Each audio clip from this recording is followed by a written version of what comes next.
بسم الله الرحمن الرحيم والصلاة والسلام على رسول الله وعلى آله وأصحابه أجمعين والسلام عليكم ورحمة الله وبركاته.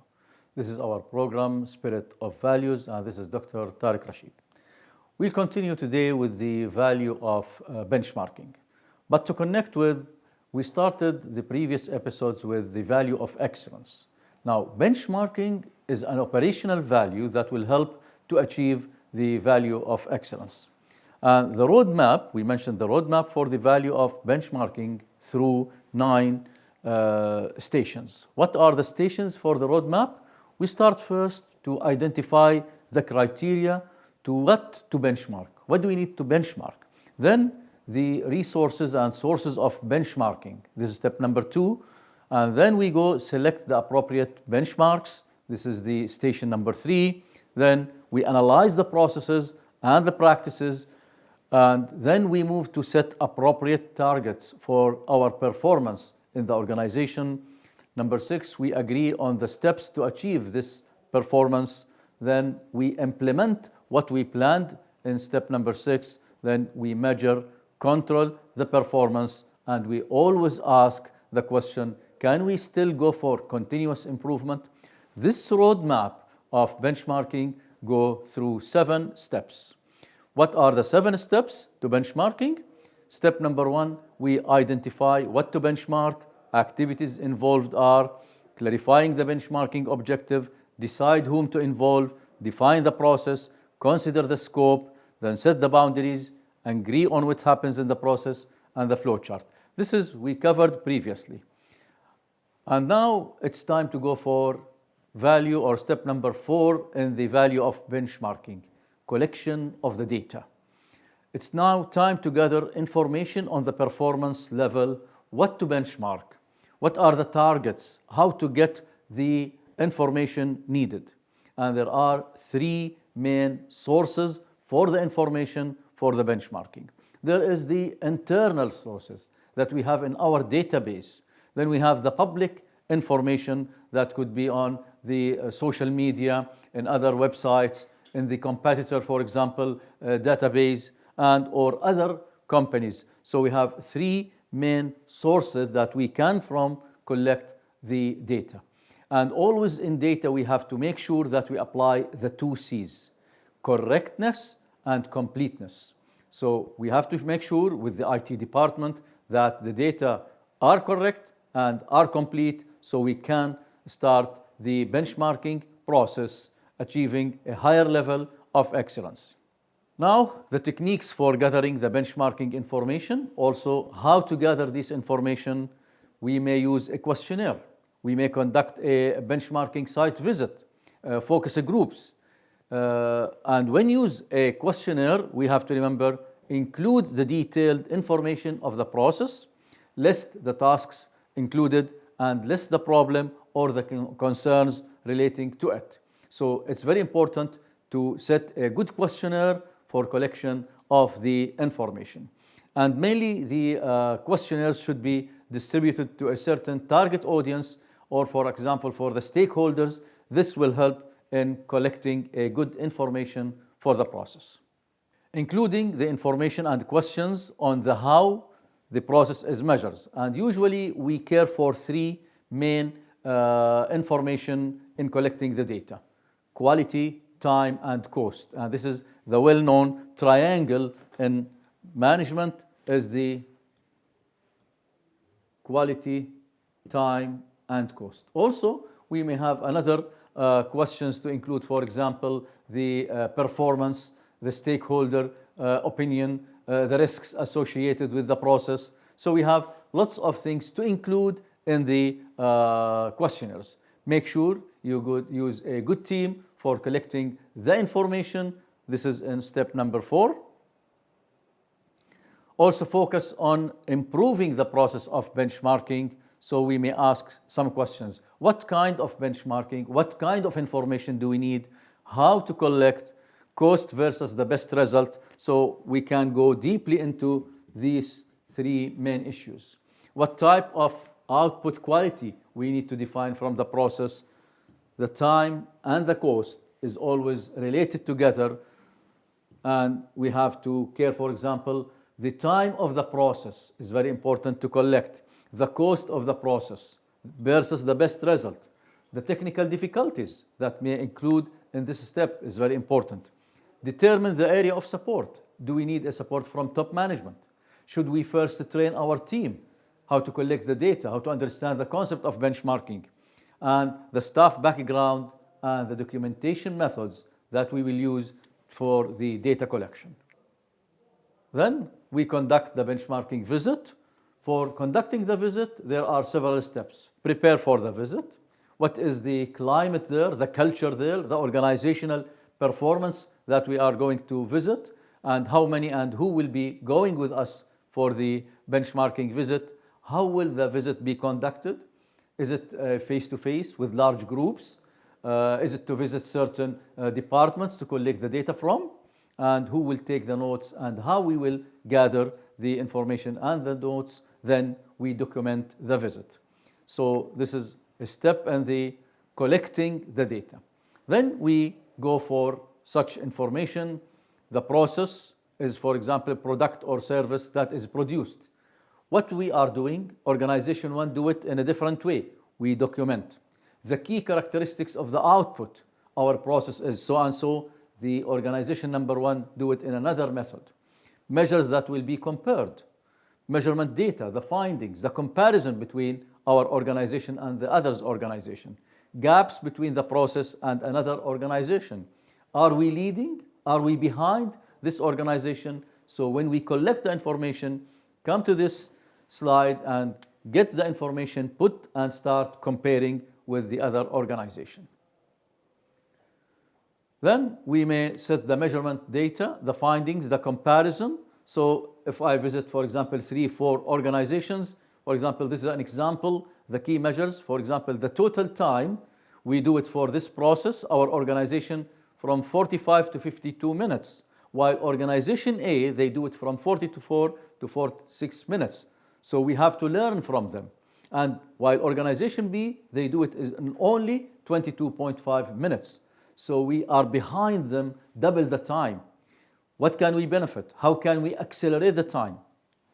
Downtime per unit, we do it 3 to 5 minutes, while organization A1, 3 to 5. It's similar to us, while organization B is leading 1 to 2 minutes. Percentage of reworks, we have lots of, for example, mistakes. So we have to rework again. Our organization, 4% percentage of reworks, while organization A is a little bit better, 3.5, while B is the best in the reworks, it's only 0.25%. So we collect data, we take the measures that we need, we start comparing. This is we are doing the benchmarking. Now, step number 5, analyze data, determine where are the gaps. So if our organization is behind, why do we have this? So we determine the gaps. And usually we follow a certain concept. For example, we have to read most of the key performance indicators. For example, I'll just give an example of if I want to benchmark my return of investment. Of course, here is always time. And this is called performance curves. So performance curves will help the organizations to know their performance first. So I'll take just one measure of the key performance indicators, return of investment.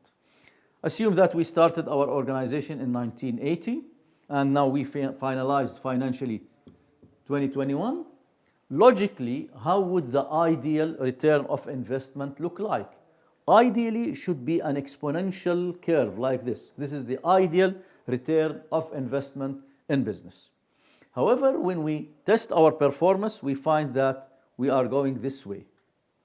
We are constant over 20 years or 40 years. Is this good to keep constant? No, let's read the gap yearly. You will find the gap is enhancing versus the years. So we are behind the performance, the ideal performance.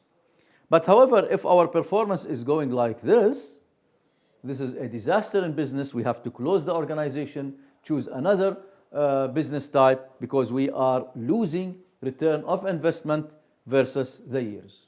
However, assume that I am ideal and my performance is really very ideal. It's like this. Still, I have to compare with other organizations. So assume I am in a financial organization and I test the market and the average in the market performance for the financial organizations, it was here. So I am below the average. Even if I am ideal, but still I am below the average in the local market. What if I compare in the international market and this was the international market curve and I am here, I am outside the market. This is a problem. So I have to analyze, determine the gaps for each key performance indicator to read the performance. The problem is sometimes that we don't have the curve. Here I am having the curve, I'm making the comparison, I'm studying the benchmarking. Assume I don't have the curve at all. So what is this? This is what we call management by default. And this is really a problem. We will face problems when we ever proceed in the market. We have to benchmark ourselves with the market to start making and determining how to move to an excellent performance to achieve better standards for our organization. So we have to decide on what are the main KPIs. Time, so we have to measure the process time. Cost, for example, return of investment. Quality, we have to measure the quality performance indicators. By this, we can determine the gap versus the other organizations. Step number 6. Then we set a goals and develop an action plan. So we now decided what are the gaps, how to set goals for development.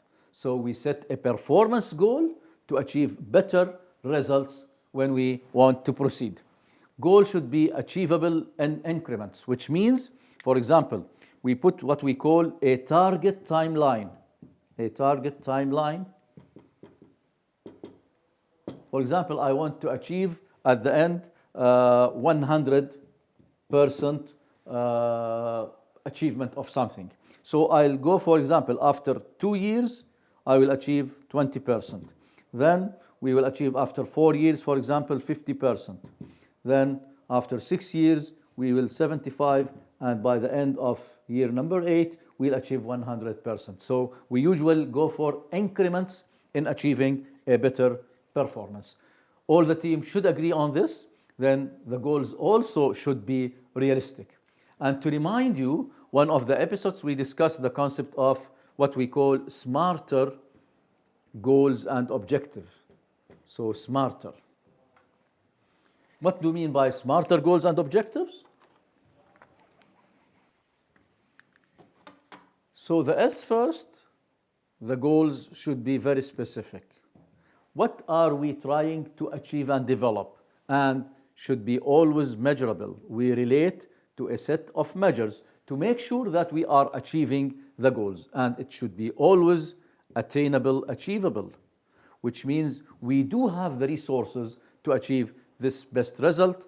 And A is relevant, which means relevant to our strategy, relevant to our strategic goals. Then it should be time-bound. For example, we do this, for example, in 1 year, in 2 years. Then it should be environmental friendly. We don't affect the environment in negative issues, and always reviewable. Whenever you feel that we are not achieved, we have to review issues. Points to consider: who will be affected and responsible for the implementation? So we set a goal, then we go for an action plan. What resources do we need for achieving the task? And usually how the information will be shared. Very important to determine the resources, because this will help me to read, is it achievable? Can we really achieve this? So relate attainability to your resources. Relate to, for example, the human resources, the financial resources, the technological resources, the informational resources, all types of resources to be conducted in this study and in this plan should be well defined. Then we go for what we call develop contingency plan. So usually we don't go with one plan only. We should have one plan, contingency plan. Whenever we face problems or failure, we go for the contingency plan. Now, the final step is step number 7, monitor the process. Whenever we are implementing, we have to set what we call M&E, monitoring and evaluation. Track the change, read are we improving, make benchmarking a habit, benchmarking progress report. At the end we should report this in a good report, this report to be presented to the top management to read the performance. Are we achieving? Are we getting better results? Are we heading towards being excellent? Regular progress meetings should be always done. Monitor your customers, internal and external. We have our employees are our customers internally, external customers. And monitor the suppliers, because the suppliers are also very important because they provide us with the resources needed. So whenever we do this, we go through a good benchmarking. Now, what to benchmark? Think about the mission and the critical success factors for your organization. This differs from organization to another. So we have what to benchmark. This will allow me to decide what we call the scope of benchmarking. What information to be included, what to measure, what issues are now outside the scope. So define in-scope information, out-of-scope information, decide on a numerical measure. It's always better to have a KPIs measured in a numeric issues. Because if you can measure it, you can manage it, you can improve it, you can change it, you can develop it. We need what we call numerical measures. It's better to define the improvement later. So what to benchmark to be agreed by the team, and understand your current performance, document the current process, form a benchmarking team always, decide on a way to numerically measure the findings, and then go back to your performance management system, which will define the main KPIs. There is a good reference here to go for, which is Performance Management Handbook by Armstrong, is one of the best to use in benchmarking.